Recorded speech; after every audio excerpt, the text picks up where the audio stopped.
All right. Thanks everyone for sticking around after lunch. I'm Max Patton. I'm a 1L here at Colorado Law, and I'm grateful to be introducing our speakers for this final panel, courtesy of the wonderful community here at Silicon Flatirons. One of the biggest applicable uses of AI happening today in the real world is autonomous vehicles, or for short, AVs. I host a podcast on electric vehicle policy, and for me, and I'm sure for many of you in this room, it's been fascinating to witness the inherent synergy between electric vehicles and autonomous vehicles, which promise to make our transportation future safer and give us more time back in the process, so long as they work. Most prominently at scale, much larger than Waymo or any of the taxi startups, is Tesla's fleet of vehicles, marketed as having full self-driving capabilities in a supervised capacity. Each version of FSD brings incremental gains, but there's intense debate as to its limitations and shortcomings. For better or worse, it is here with us on public roads today. And while these technologies are still developing, we have an opportunity, and I'd argue a necessity, to dive headfirst into the policy frameworks that govern them and the legal consequences of how they operate in meat space here, which is full of complex and hard to predict variables like human drivers of varying skill levels and vulnerable pedestrians and cyclists. So our moderator today is Keith Gremban, research professor at CU's Aerospace Engineering Department and co-director of the Spectrum Policy Initiative with Dale Hatfield here at Silicon Flatirons. Brian Argrow is also in CU's aerospace program as a Glenn Murphy Endowed Chair, Distinguished Professor, and Director of the IRIS program. He brings a wealth of knowledge on unmanned aerial systems. Marc Canellas is an aerospace engineer turned public defender in Maryland. He deals directly with high-stakes forensics issues that are highly relevant to advances in AI. And last but not least, Chuck Thorpe joins us from Clarkson, where he's a professor of computer science, and he directed foundational work on early self-driving vehicles in the 80s and the 90s. That's right. I can't wait to hear what they all have to say, so I'll let Keith take the wheel.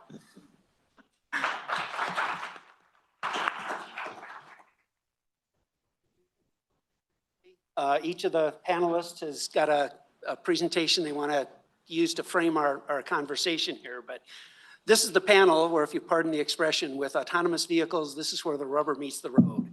Mm-hmm. Or for air vehicles, we're bringing the conversation down to earth. So, and with that, Chuck Thorpe and his introductory remarks. It's kind of hard to show a picture of a software agent, but it's kind of easy to show a picture of an autonomous vehicle. So we're taking advantage of that. The uncrewed systems aren't new. The Kettering bug was an autonomous vehicle in World War I. Kettering went on to found Delco and to endow the Kettering Sloan Memorial Cancer Institute. Of course, underwater autonomous vehicles are even older. This is just post-Civil War. Until the advent of fiber optics, you fired these things and you let them go, and they were completely autonomous systems. And of course, ground vehicles. This one happens to be radio controlled, and this is a World War II vintage. So the idea of uncrewed systems has been around for a long time, but they've really proliferated in the last few years. Drones all over the place. The Navy runs hundreds of these doing oceanography autonomously throughout the world's oceans. And of course, Waymo and the other purveyors of automated vehicles. Self-driving isn't really new. GM back in the 1950s built the Firebird 1 and the Firebird 2 and had them doing self-driving experiments. Now out to correction. We're coming in on the beam, Dan. What do you desire to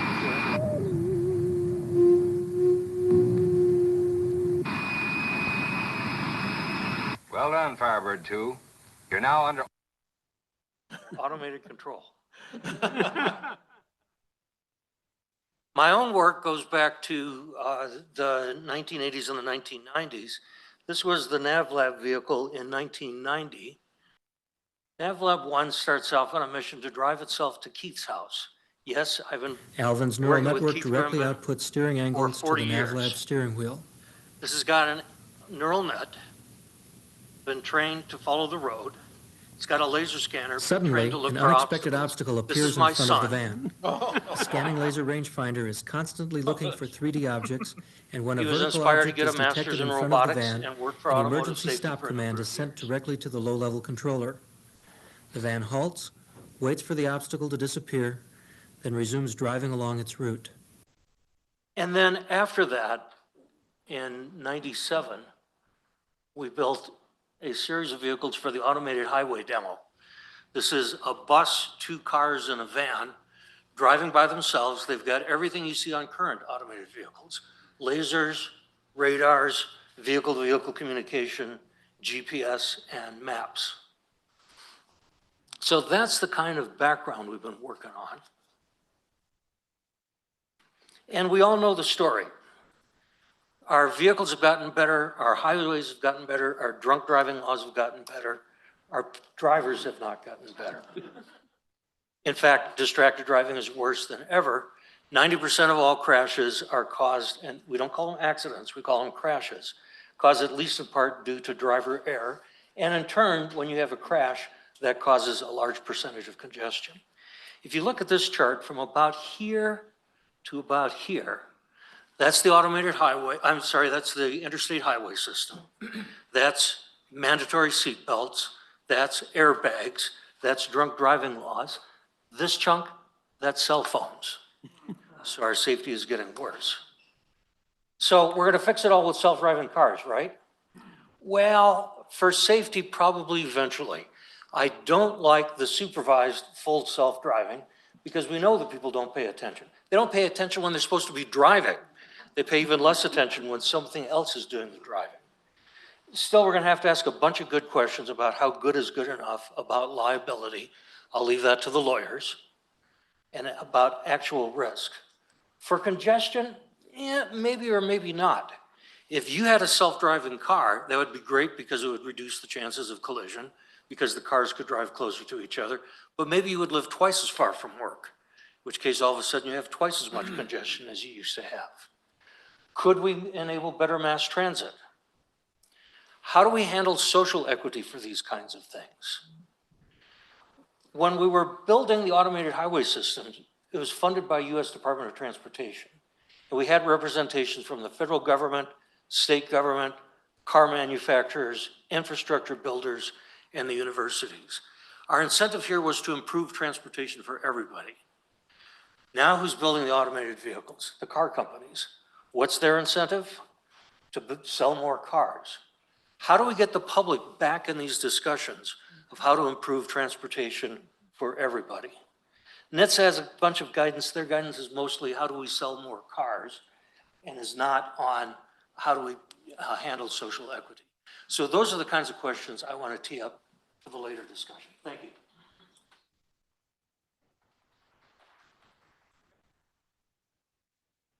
We've got Brian, let's see. All right. I'll let you find. There we go. All right, put this in presentation mode. I think I only have 3 slides.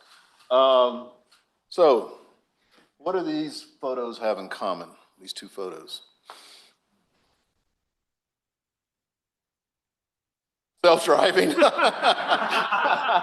No, there's a steering wheel right there on the horseless carriage. These are examples of disruptive technologies. Of course, those of us, some of us remember Dolly, the sheep, the first cloned sheep. This is back in the 90s, and everybody freaked out and like, oh no, what's going to happen? Next thing will be humans. And so, of course, there were no regulations in place to deal with this.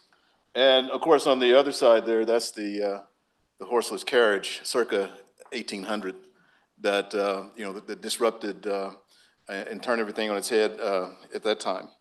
So again, this is about trust. In the end, when we're talking about these autonomous systems and AI, and so it becomes about trust. So, but there's always been a history. What these disruptive technologies do is oftentimes they are the result of innovation, and they open the door for innovation. Okay. This came up earlier this morning, the discussion about regulating emerging technologies, and almost inevitably, regulations lag the innovation. Okay, and so sometimes you can get out ahead of the innovation, but most of the time, the regulations, you see what it does first, and then it takes time to figure out how to, well, what do we want to do about that? So one of the ways in which we regulate technologies is through certification. And so here, and to certify is essentially to trust. So with humans, with your teenagers and so forth,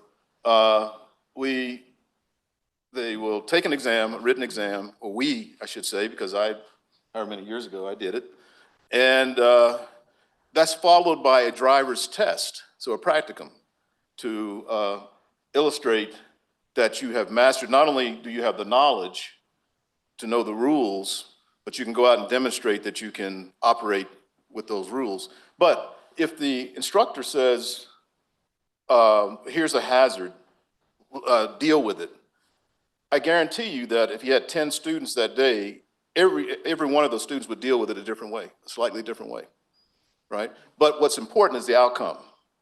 And so what the student would be graded on, and what the license says, is that we trust this person to know the rules, and in situations that will come up, there will always, there will be an acceptable outcome. Okay, so that's what we do with licensing. Now, what about machines? Well, if we use aircraft as an example, there's type certification. So different types of aircraft are certified based on their design. But there's also components that go into the aircraft that are certified based on their performance standards. And so FAA, for instance, is slowly moving towards performance, because this goes back to an earlier discussion this morning about not knowing what's going on inside the black box. Okay, I mean, it's to the point now with automation, and I said automation, not autonomy, that people don't really understand what is going on inside the box, and nor, why should you? Why should you, if you have an autonomous or an automated system in your aircraft, why should you have to learn how you get to the result that you get? It's about the outcome, it's about the performance, okay? And so I would argue that it's fine having AI in a box and not knowing what's, so long as you understand the outcomes. And what about the human plus machine? This is where we're having the problems, really having the difficulties. How do you certify? So we already said we certify humans with a license, and we certify components or against standards, performance standards. What about the human-machine combination? If you think about a lot of the accidents that have occurred in aviation over the years, recent years, it's because of some degree of disorientation or lack of situational awareness of the human and dealing with some automated system. How do you certify that? Do you certify the human plus machine? And then there's AI. So there's a machine involved, right? It's running an algorithm on a machine, and it's emulating, to some degree, intelligence. So how do you deal with that? Do you license and certify? So I'll leave it there. I think that's it. Yes.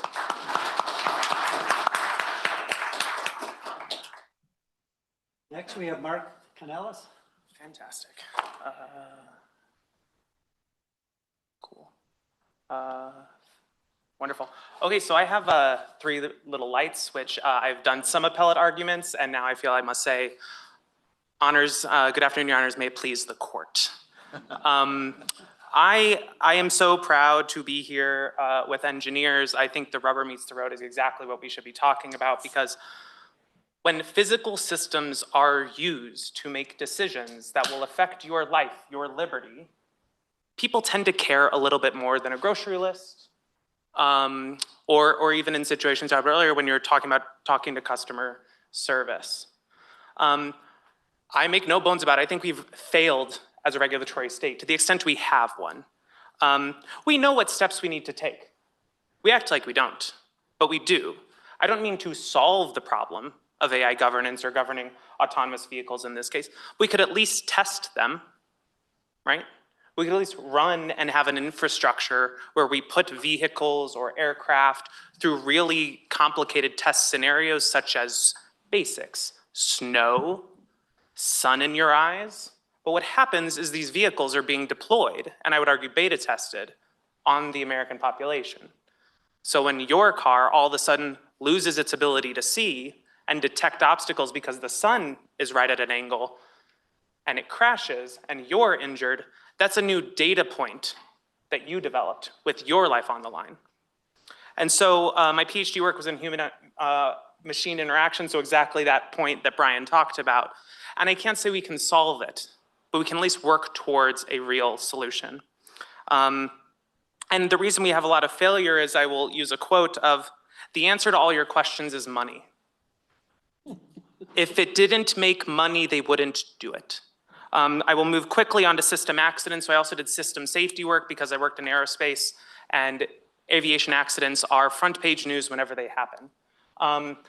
The thing is with AI systems or autonomous vehicles is that the types of failure change.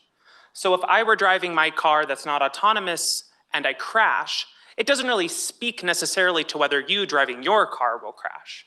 But if we are all using the same software, then if it was an environmental condition, maybe all of our cars fail. Or if it's a software where they're pushing an update like Tesla seems to often do to in real time, if that system fails, your car is updating in real time as you're going down the road, and an entire fleet of cars all shuts down, that's a problem. So the types of failure are going to drastically change. And then I turn to surveillance. This is what I do regularly now. So I was a PhD engineer, and then I worked on the Hill as a staffer, so I'm happy to talk about political and policy things. But I work with AI systems that are used to surveil, incarcerate, and convict us, citizens, Americans. And what I see in these cars is actually a really powerful system where all of these cars have cameras on them, have location information, have even sometimes Wi-Fi networks where you can connect to them, which in my world means that when the government wants to get information about you, they can and they will. And so this is language that I propose will happen. I haven't seen it yet, but in something that we would call a geofence warrant, which I litigate, which means, let's say there was an incident around this building. What they would do is the police would draw a little box around the campus here, and they would say, I want all the phones that were ever located in this place. And they will get that. And I will tell you, depending on what court you're in, don't have any expectation of privacy in that information. And even if you did, there's called the good faith exception for all my lawyers out there, which means it doesn't really matter anyway that they violated it. But the same thing is going to happen to vehicles. So I can imagine them using that same language and say, I want all the Teslas and Waymos and all those types of vehicles, which we know have cameras on them, and I want all that camera information. Then we talk about facial recognition, all those things. So I think this will actually superpower in a lot of ways the surveillance state, unless we regulate, unless we have rules as to what is allowed and what is not allowed. So I will move quickly because, of course, I only have a few seconds left. What is an engineering talk without XKCD? Basically, I'm talking in praise of constraints. To me, good engineering is dealing with constraints. So if anyone, I'll let people sort of finish. It's alphabetized, right? Reverse. It's pretty cool. Yeah, it's very cute. Very cute. So the idea is that there are AI accelerationists out there. I am obviously not one. I believe in constraints because I come from the aerospace community. So this is a similar thing from the XKCD guy talking where he had to describe the Saturn V with only the top 1,000 most common words in the English language. So that's how you get to upgoer 5. The end of this point should point towards the ground if you want to go to space. Good engineers, just like good lawyers, just like whatever world you operate in, you are good at your job, and how you determine who's the best in their job is because they solve hard problems. And I am honestly exhausted by those who believe that we do not need to have any constraints on this technology because it will harm innovation. To me, innovation is solved by good people who can deal with constraints. And I will close with the reality that in space, the reason Apollo, which took this rocket to the moon, was so amazing was because space wants to kill you. That sounds crap, but that is literally what space wants to do. So it is actually the amazingness of that program was the fact that they solved that problem, not ignored it. And I think we need to stop ignoring this problem and embrace it. Thank you.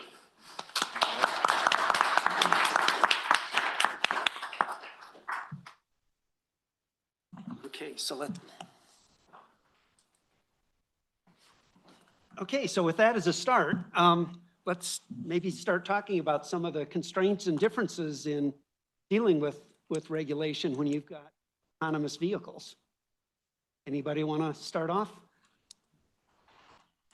The ground vehicle space has always been weird because we have 50 state departments of transportation and 340 metropolitan planning organizations. And even though there are AASHTO rules as to what a highway should look like, it's very easy to get exceptions to those rules.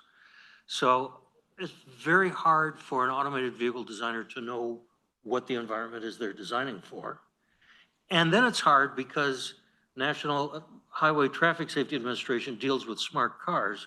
Federal Highway deals with smart roads. Who has the two of them talking together?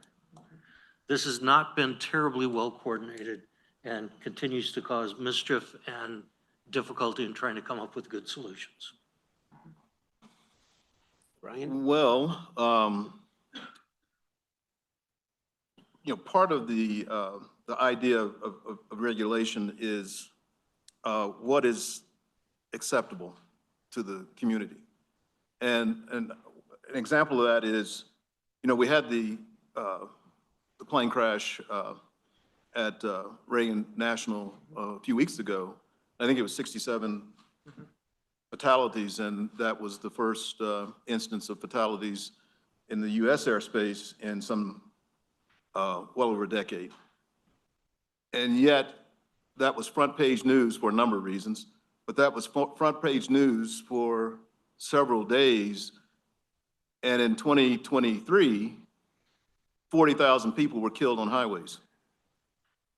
And so the question then becomes, what is acceptable to the public? And it's acceptable that we license human drivers in this country, and we deal with the carnage. We accept the carnage of 40,000 fatalities, but we don't accept that with aircraft, with commercial aircraft. Now, I have to say that general aviation is somewhere in between the commercial aircraft and, in terms of the fatalities. But so it's not a simple matter of right and wrong. It's really a matter of what do we accept as a society. And so that's. Yeah. No, and I think that's sort of what will we accept goes back to the question about liability for like autonomous vehicle accidents. And I will tell you, there are lots of law professors who like specialize in this, and I am not one of those. But I think to your question is, why do we look at it differently? I worked with people who investigated aircraft accidents. And I would suggest that it's because we can see ourselves on those planes. Everybody thinks they're a great driver. But when you're on a plane, you're in someone else's hands. And so I think that's where a lot of the different views, I don't drink and drive, I turn on my signal appropriately, it's not going to happen to me. And so I think that's where it comes. But the problem is, and I will sort of posit this, and Brian and I were talking about this earlier, is imagine you knew for a fact that if we just went to full self-driving across the country, we were going to reduce it from, let's say, 40,000 to 1,000. Awesome, right? Everyone would take that change, right? People would take that change. But for the 1,000, where a company made a design decision that did a trade-off that caused it to say, I don't want to hurt this person, but I intentionally chose to turn right and hit your child. There is something that feels, at least in me, and I think a lot of us, that feels somewhat unacceptable, but that is the trade-off we're making. And so I think we're so used to a world, I mean, I literally deal with this as a criminal defense lawyer, where we look to humans for accountability. When we're talking about a design or whether it's an agent or an autonomous system for accountability, we feel left wanting. And so I think those are the kinds of questions that I think when you do have autonomous vehicle accidents, they will go more like aircraft in terms of the public concern than individual driving. And so that may spark more regulation, but I think it's because we need someone, whether it's called blame or accountability, having a human there is so valuable to us as humans. Some of this has to do with perception of risk. The provost of Carnegie Mellon and the president were not allowed by the trustees to fly on the same flight. The provost thought this was terrible because if there was a nonstop and a connecting flight, you knew who ended up on the connecting flight. But they were allowed to share a cab to the airport. Statistically, they were much more likely to be killed in the cab to the airport, but it's that perception of risk. Another just quick little quibble. We keep talking about fatalities. General Motors came to us and said, fatalities are important. We want to reduce fatalities. But if all we do is convert fatalities into serious injuries, because we've reduced the velocity of the crash, it sounds weird, but we know how much a fatality costs us. A serious injury could cost us $100 million. It's unlikely that those 39,000 people whose lives were saved will walk up to GM and offer them $100 million. It's pretty likely that those 1,000 people will sue them. So there's funny ways that our economy works also. You know, in the earlier days when drones we were looking at how they would be integrated into the national airspace, you know, we would commonly say that, you know, if there was a crash, if there was a body in that aircraft, it wouldn't make the news. If that crash didn't have a body in it, you better believe, and it maybe kill someone or cause a fatality externally, it would certainly, that's a whole different ballgame there. So again, it's about perception. If you're counting the numbers, I mean, we say there was one fatality either way, but the fallout from those two types of incidents would be completely different. And the just continuing on this conversation, perception of risk is something, there's both an individual aspect of that, right? Of what I'm willing to risk that should be communicated, whether it's through a notice or something like that. But there's also a societal expectations of risk, right? Of what we accept. And so I think that's also where public policy making, regulation is a way for us to collectively say, we're okay with this, we're not okay with that. And so the lack of regulation and the lack of real governance, whatever that comes out to, whether it's, you know, we talk about soft law or hard law or whatever we want to talk about, that should be something we collectively and intentionally decide rather than what happens, which is an accident occurs and then lawyers litigate these collective action problems. And I think that's just, I mean, even speaking as a lawyer, like that's not how we should do this. We should have smart people coming together, as you said, Chuck, in your initial thing, coming together to think about these questions rather than leaving it up to a single court in one state. I don't think that's the right way to do it. So I'd like to, when I was working with Chuck on autonomous vehicles, I always felt that you're not going to mix human-driven vehicles with autonomous vehicles because it's too hard to predict what a human's doing. And yet, we're doing that now, and there's human-machine interfaces at a number of levels. There's the kind of the fleet level where you've got autonomous vehicles in the same traffic area or aircraft in the civilian airspace that are autonomous, but you've also got the human interface between the vehicle and the pilot. And I think this poses some interesting problems too. And I know you've got some experience in looking at drivers' human-machine interfaces. Well, when we were doing automated vehicles, we were also doing the prototype for the run-off road collision countermeasures. We had the contractor write the specifications for if you start to get sleepy and drift off the road, how quickly should you be warned and how should you be warned? And this is one of the most satisfactory parts of my career, is to see that now in production cars saving lives. But the questions turn out to be tricky. We put people in a driving simulator. We distracted them by asking them to look for a cassette tape. That tells you how long ago this research was done. We input a side gust, which would cause them to go off. Then we tried different warning things. Should you beep at them? Should you shake the steering wheel? We thought maybe nudging the steering wheel. And for American drivers, you nudge the steering wheel, they said, oh, I better steer back that way to get back onto the lane. Our colleagues at Daimler Chrysler in Germany did the same experiment. For German drivers, if you nudge the wheel, they say, oh, I must have hit a rock, and they steer the other direction. Humans are tricky, and trying to figure out the right mixture of human-computer interaction is tough. It's much easier if it's fully automated, and you don't have a human-computer interaction in there. So it's one of the things that is, you know, the need to distinguish between, for instance, autonomy and automation. And, you know, I had my wife's Subaru, I guess it was a 2018, so we're driving it, and, you know, I have a driver's license, but I had a novel experience in driving that vehicle that literally happened driving down the highway.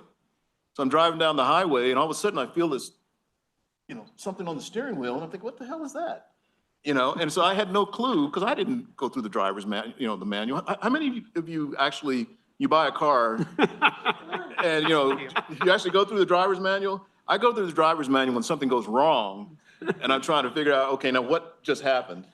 So it was that, it's exactly what you were talking about. Subaru has that integrated into the system, and it has not been enabled since I turned it off. I don't know how many years ago, because again, you know, this is the human machine, and this was an automatic system. It didn't see the hazards I was seeing.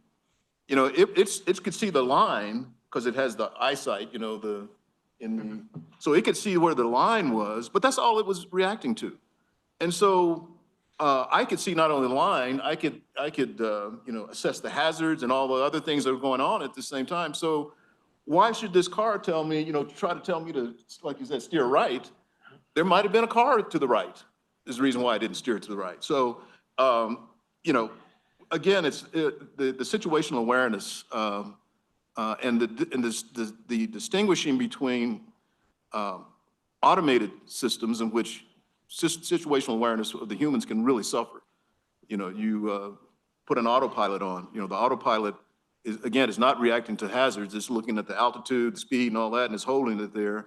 And then if something goes wrong, all of a sudden, you know, as a pilot, you have to figure out what's going on, because you haven't been flying the plane for the past hour or so. So autonomy versus automation. Mm-hmm.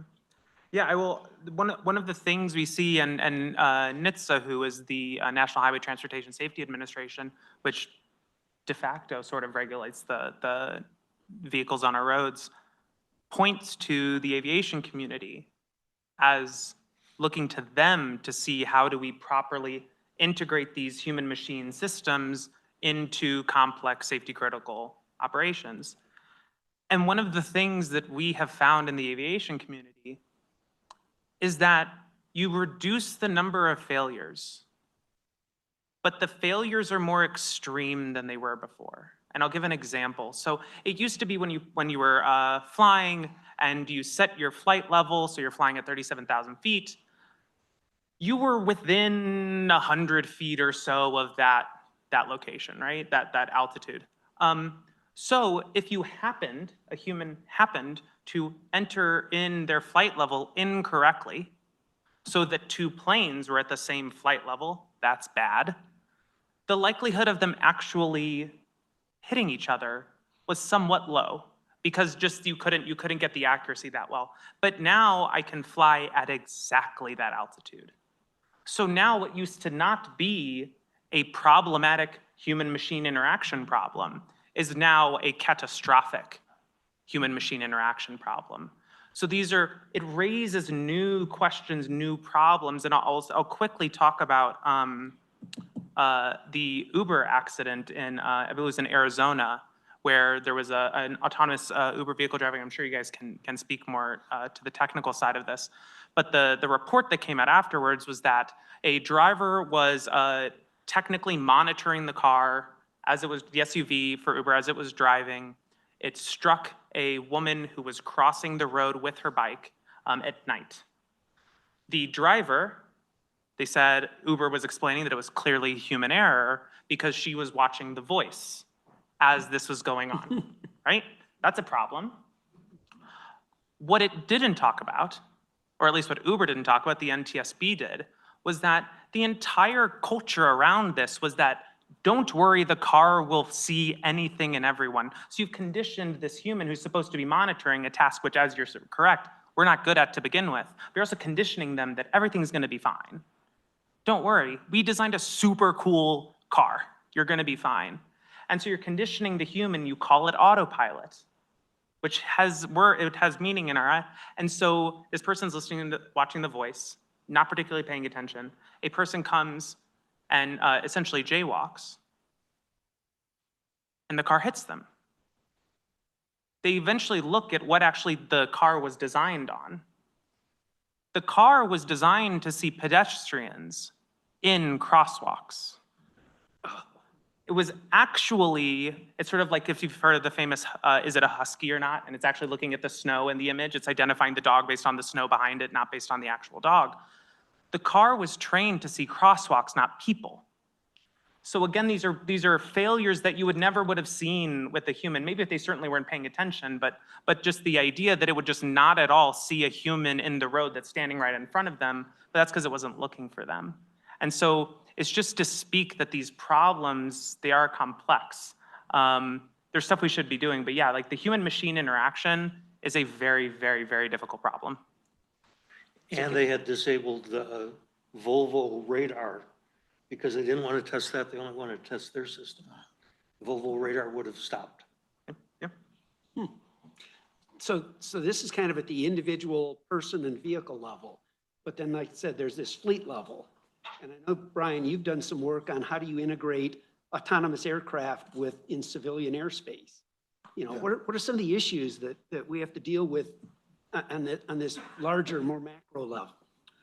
Well, that issue, and I guess in a similar way to automobiles, that if we drew the line and said, okay, all vehicles from this day will be autonomous, meaning that they would communicate with each other, they'd have collision avoidance, all these things, we probably wouldn't have a fatality other than maybe running over a few pedestrians. But car-to-car crashes probably could end today. And again, it's the mix. That's the problem.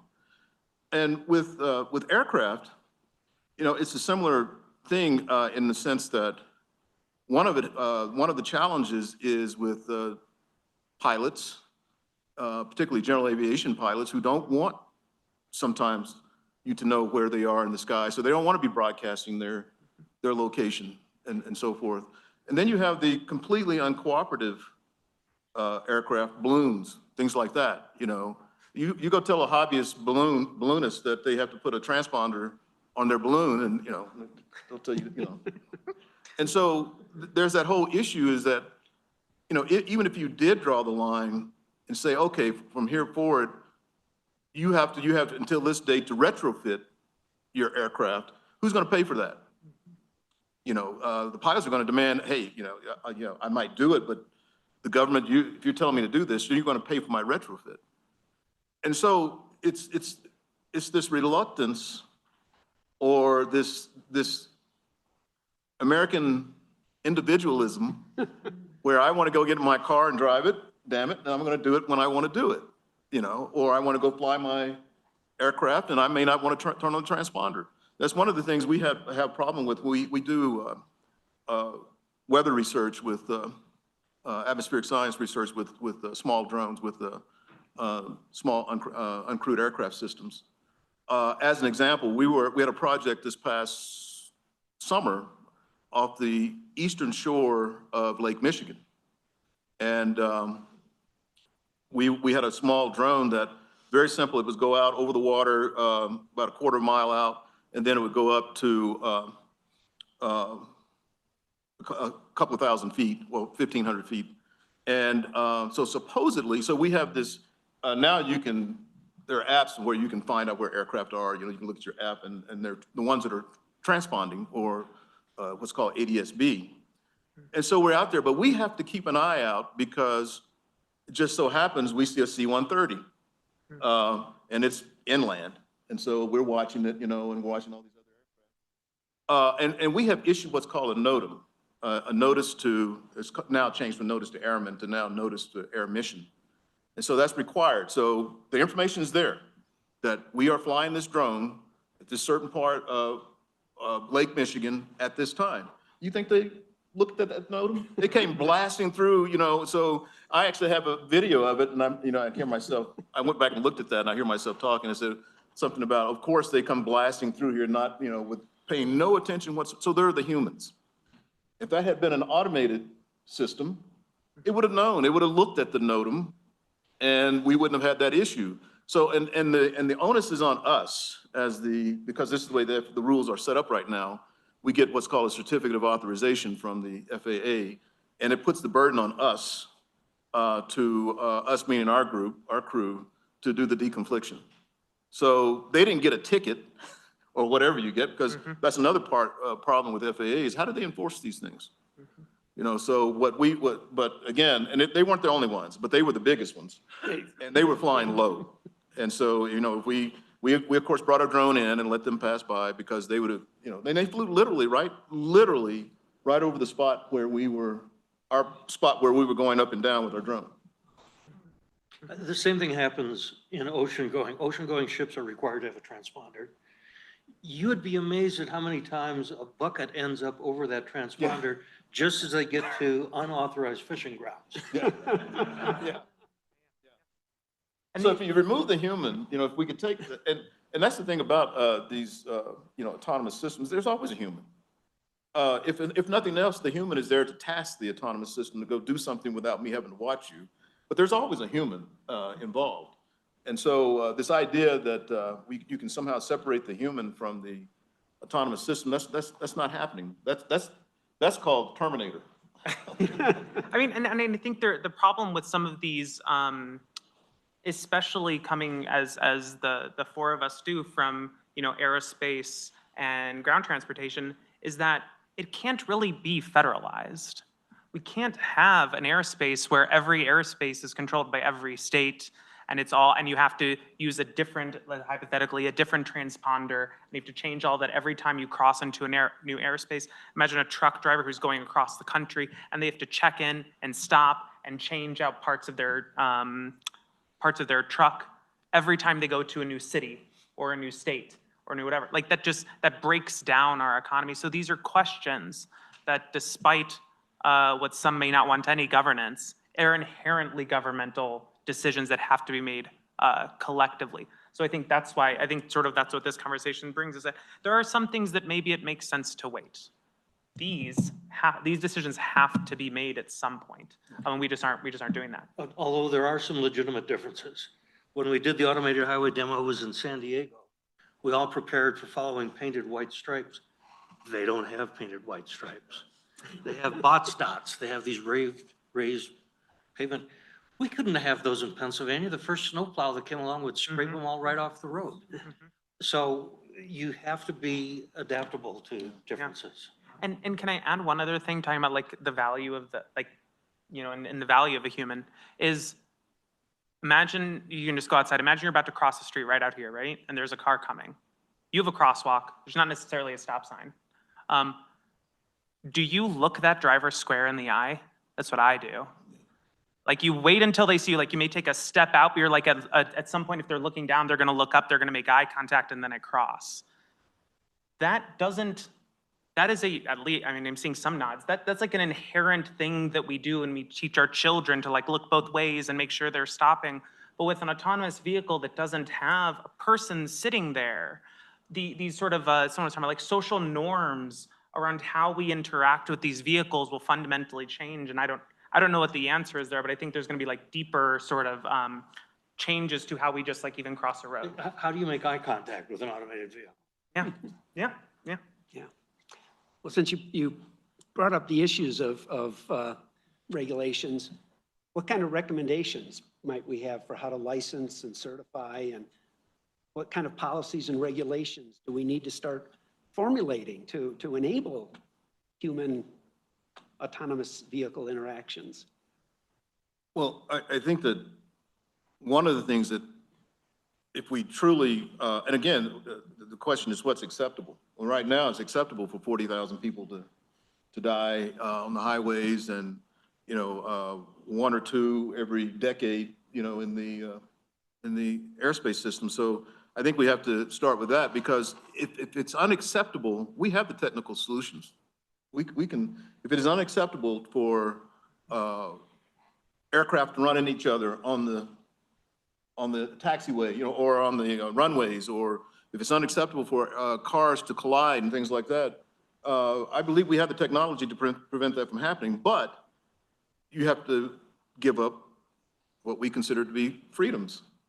You know, you have to get in your car, and it has to communicate with everybody else's car. So you're not going to be able to floor it when you want to, or it has to be in a system in which there's you have to agree to some giving up control. And so the technical solutions are there, but it's a question of will. You know, do we have the will to move to those, to fully realize the technologies? And again, we insist on being in this meshed human-machine mush-up, and that's where we see the issues. And I'll add that first of all, I broadly agree. I think a lot of this that we've talked about literally all day is a matter of like political will. We not that we could again solve it, right? There would still be incredible challenges going forward, but we know like the first initial steps and who like sort of what types of engineers we need to bring in the room, what types of other types of specialties we need to bring in the room. I will add something that I think we really need, that I prefaced in my slides, is that when we have like drones in the airspace that are going to be like, ideally, I guess you would say you would have like little corridors for like drones and things like that, means that there are going to be a lot more cameras, a lot more ways that you can be tracked. And that is another decision we have to come to as to what are your rights if there are cameras around you all the time, because there's a discussion, as I learned when I was in law school, is there's a right to privacy, but what it really is a right to anonymity. That is a critical part of each of us, is showing you a little part of me and you a different part of me. And I think in addition to like the technical solutions of like how do we make sure these systems are safe from a physical standpoint, is also the questions about like privacy. And I think your discussion about like getting in a car and driving is like so American. It is like inherent to our like pushing down the accelerator as fast as you can, especially when you might be a teenager, is like a critical part of like Americana. And so there are these things we have to really think through as to what we're giving up and if we're okay with it. But all of that is we deciding. And I think that's really where I'll say it, the rubber meets the road. Do we really need turbos? I mean, get some NOS out there. I like my turbo. A small area where I'm curious if we could make progress. I would love to see the near miss data from Waymo and the near miss data from the other automated vehicle testing systems. And I would love to make that near miss data public and put the best minds in academia and in industry to work on how could you have turned these near misses into safer situations. They view that as their proprietary data. But for the good of the public, wouldn't it be nice if that were shared? No, I was about to get political, but I'll pass on that. No, I agree. I agree, yeah. Who owns one of these companies? No. Yeah, that's where, you know, this idea that, you know, and there's something I made a note of this morning about, we keep using the word we. if we do this, if we do that, who is we? You know, in terms of, I think I knew who we used to be, but who is we? Who is going to, where is this we that's going to get together to hash out these issues and come up with regulations and, you know, things that are sensible?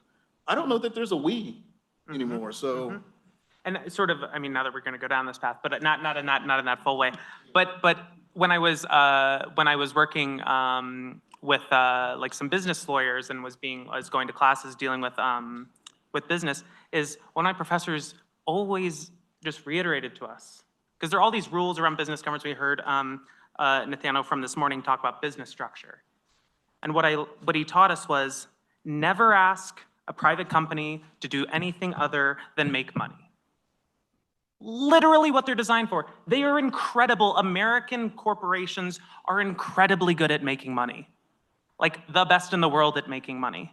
But if you want them to do anything other than that, such as be safe, deconflict appropriately, share your data, do these other things that, I'll use the dangerous word, we want, whatever that we is, that's where government has to step in. And so I think relying on the benevolence of corporations, I think, is misguided, and that's really where we need, you know, whether it's city, you know, city council, local, state, or federal, really need to step in.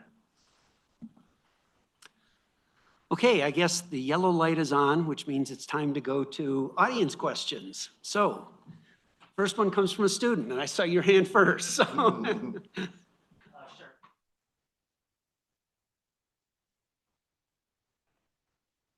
I'm a big recreational cyclist and already with drivers for a variety of reasons, distracted drivers, some people with road rage. I think lots of my friends and second order, almost everyone knows someone who's been hit by a car, right? And already drivers aren't held accountable for that as human beings.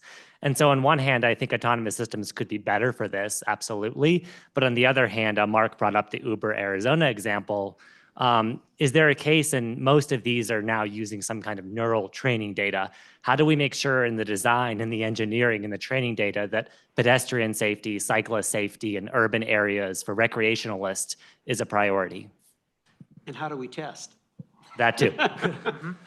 Well, Brian? just, well, first of all, you know, when we consider, we're talking about very few incidents where these autonomous vehicles have hit pedestrians. You know, Denver is probably a pedestrian hit every day.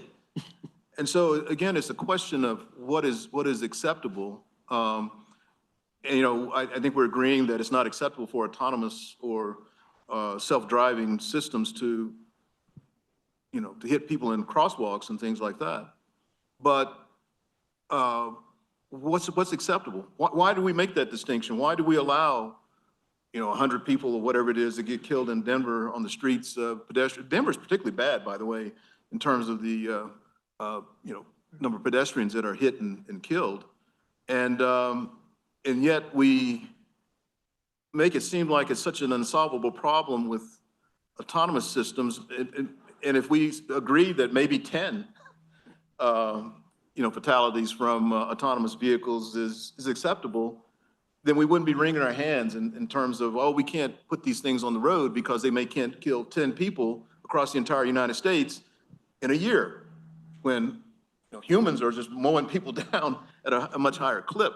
So again, it goes back to what we, you know, when we started this discussion about what is acceptable, what are we willing to, what risks are we willing to accept? And you're asking a very difficult question about how do you validate a neural net? And I don't have the answer to that. The tougher question in my mind is not, do you see a pedestrian, but do you see a bouncing ball and know that there may be a little kid chasing it? Yeah. That kind of semantic level reasoning is very hard to explain. And let's pray that we don't have a lot of training examples of that kind of a thing in our database. Yeah. So we need to figure out how to incorporate those kinds of things without having learned from mistakes. Yeah, and I think I had never thought about it before. That's exactly it. Like, you know, you're coming to like what you know to be a dangerous intersection, not that there's not a sign that says it, but like, you know that this is like a place where people tend to speed or people tend to turn without thinking, and you like slow down a little bit more, or you know you're in like a parking lot and things tend to be weird there. So yes, you have your lane. But I will say, you use the word priority, and so I'll use another phrase, which is, if you show me your budget, I'll tell you your priorities. Yeah. We could, theoretically, even outside of the autonomous vehicle argument, we could have separated bike lanes, right? We could do that.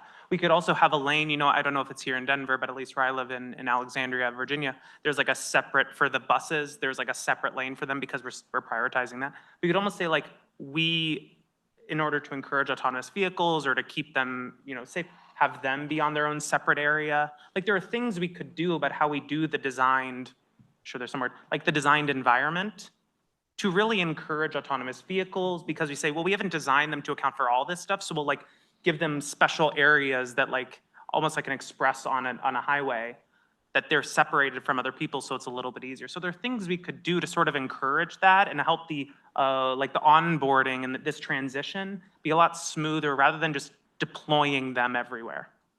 Well, I guess also to Chuck's point about the, you know, the data, I suppose that the systems will get better, you know, as these things, you know, these accidents and so forth are part of the training data. You know, nothing's for free. Okay, let's see, middle green.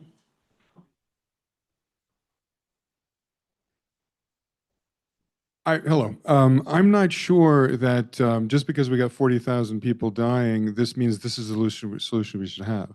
It seems like a false binary. We've been testing these, but only in small scale. We don't know what'll happen if we unleash this. It seems like other things could happen. If people get in trouble for getting an accident because they're on their cell phone, we could treat it like a DUI. We could make it hard for them to continue to do that. We could make it force teens who are just begin to driving that they can't use their phones. They can have to, you know, download software that would force them to deactivate the phone. It's very easy to do. Another thing is, it opens up this insurance problem. Plenty of philosophers, myself included, have talked about the problem with the trolley car dilemma that it introduces with insurance rates, because then the car is potentially in certain situations where it has to choose between saving you and saving, you know, several other people. These are new problems that get introduced that aren't there so much with the traditional system that we have right now. So I'm just not sure that Brian's solutions really are ones we should be. It seems to me like a problem. It's a solution without a problem. I mean, the fact that only 40,000 people are dying, that's kind of amazing when you think about it. That's a very low number. I agree that is a, when you consider the people that you know that actually have a driver's license, you know, that and are allowed to drive. But, you know, it raises the issue of you could start from the licensing side. You know, what has changed since I was a kid, you know, and took a driver's test? You pretty much, the rules of the road are pretty much the same, but all this autonomy, so I'm not licensed to operate my Subaru pushback on the steering wheel thing. Maybe I should be. Maybe there's some intermediate solutions here in which the requirements for a license are increased so that now you're forced to at least demonstrate that you're aware of the technology that you have in your vehicle or whatever. That could be, so what I was talking about is kind of like the extreme. You know, if we just drew a line and said, okay, now no more driving your own cars or whatever, there are potentially intermediate solutions that could start with licensing and license the human machine system and not just the human, and then you certify the machine. But that whole business of shutting off texting while you're driving, technically that's easy. It's a question of, do we have the social will to enforce that?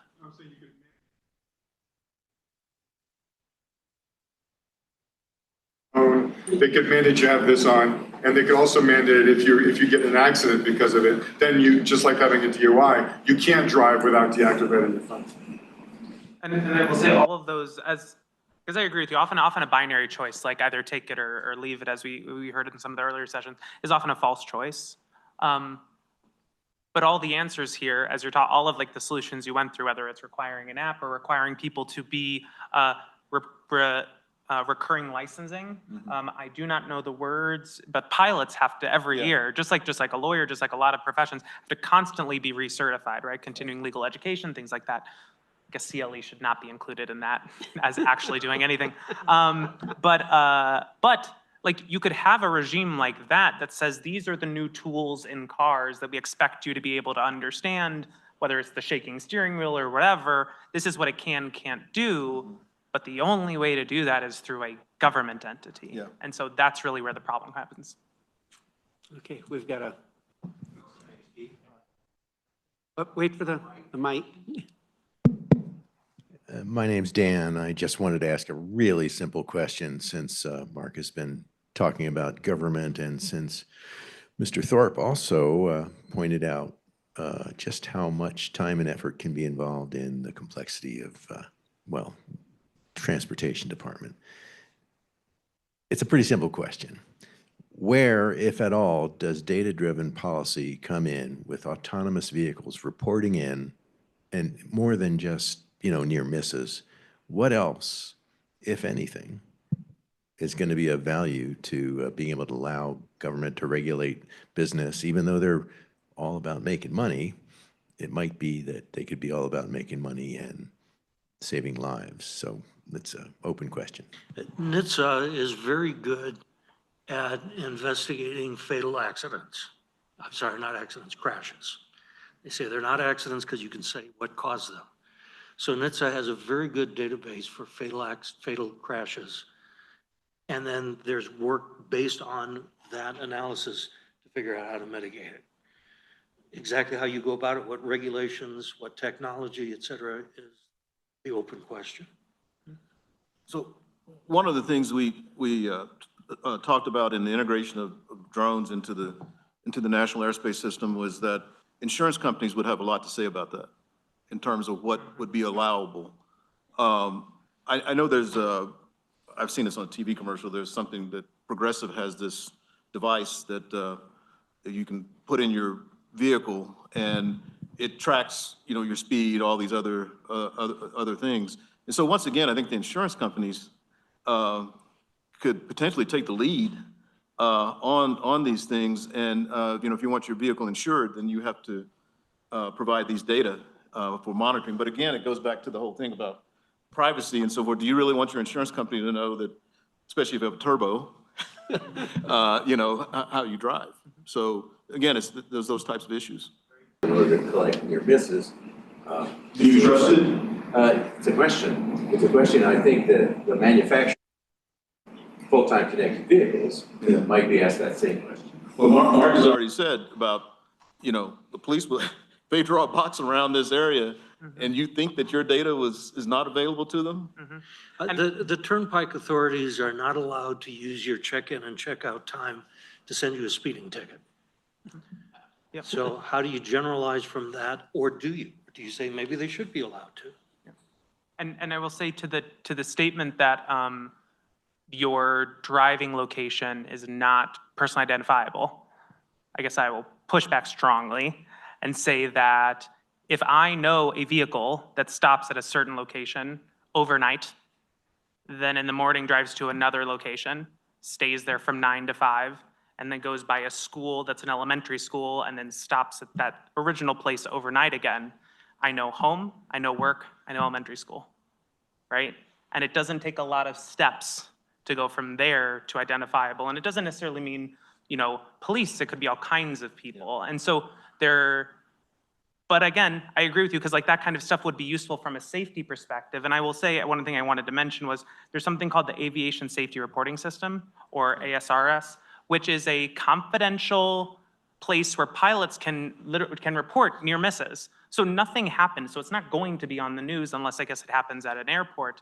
But they just report those kind of things, and it's so that it's a NASA system so that NASA and the researchers can say, hey, there wasn't an accident, but we had a bunch of these types of near misses, and it's not bad yet, but we think it might be. So there data like that would also be super, super useful.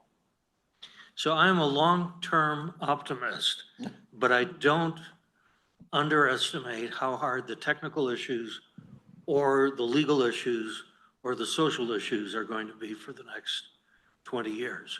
When we were building this stuff, Keith and I, 30 years ago, I said, I will retire when I can ride into retirement in a self-driving vehicle, and I'm not retired yet. Hey, Marc, back the blue shirt. You've had your hand up a couple of times here.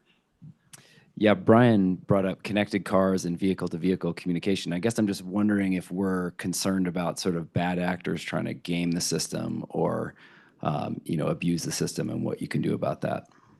Yes. Yeah, that's, you're talking about the humans, right?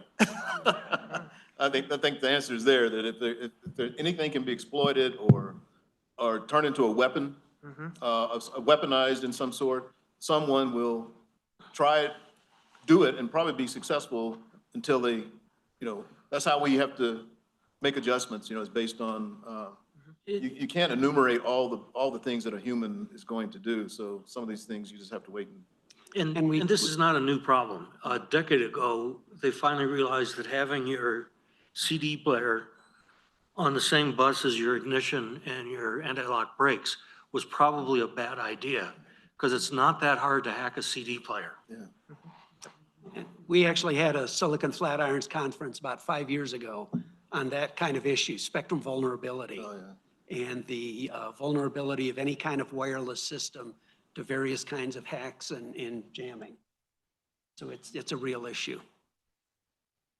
Okay, this time, right up front here. In one sense, 40,000 is a miracle of success. I think of me speeding at you at 70 miles an hour, 3 inches away from each other. We mostly miss most of the time. That's incredible.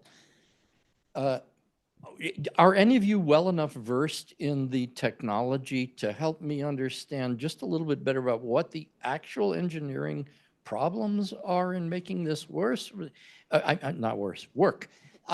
I'm trying to channel my inner narcissistic sociopath and think of myself as the president of one of these companies and asking my engineers, how long will it be? Can we have this by third quarter? I'd like to see that car working now. I'd like to have a demo of one that actually works. Seems like Waymo sort of does in certain very curated environments. Tesla, I don't have any idea when they'll actually work. That seems to me entirely fake. But where are we really, I'm not an engineer. Where are we in this? So part of it, and we like to say we're working on low impact technology here, hopefully no impact technology. Part of it is modeling the other driver's behavior. Driving along and trying to guess what this person is going to do. As long as you've got a mix of automated and human-driven vehicles, you have to have a model of what could this person be seeing and why are they acting the way that they are? And how do I think they're going to act in the future? Another problem is what else is there on the road? I used to collect examples. What's the strangest thing any of you have found on a highway? I asked the question, somebody said a toilet. Driving down the road, a truck and a toilet fell off. A toilet is this wonderful porcelain thing which is designed to not reflect radar, will reflect the laser all over the place. It's the perfect stealth obstacle. A deer. You see one deer jump across, there may be another deer following. So there are always weird things in the environment that you're going to have to model, and those are going to continue to be engineering challenges, regardless of what sensors you use. The other part of it is you look at a Waymo vehicle, it's got sensors on the top, it's got sensors on the bottom, it's got sensors, it's got a perfect map of the environment. You probably can't afford to spend as much on the sensors as you've spent on the car. And you're not going to be in Chandler, Arizona, where you have 360 days of sunshine, brand new orthogonal roads, which are perfectly mapped. So there continue to be engineering challenges with dealing with the imperfections of the real world. And I'll add super quickly, but what Chuck's talking about, whether it's toilets or deer or the bouncing ball, is that as much as we talk about replacing humans and all that kind of stuff, is humans are actually pretty incredible at what they do. Yeah. Okay, so we've got the red light on, so I guess we're done here. I just want to add one more comment. Please. So Chuck is corrected that he's not allowed to call them accidents, they're crashes. About 10 years ago, when I was working for Department of Defense, our drone crashed, and I was told it was not a crash, it was an unscheduled off-runway landing. With that, thank you very much to the panel.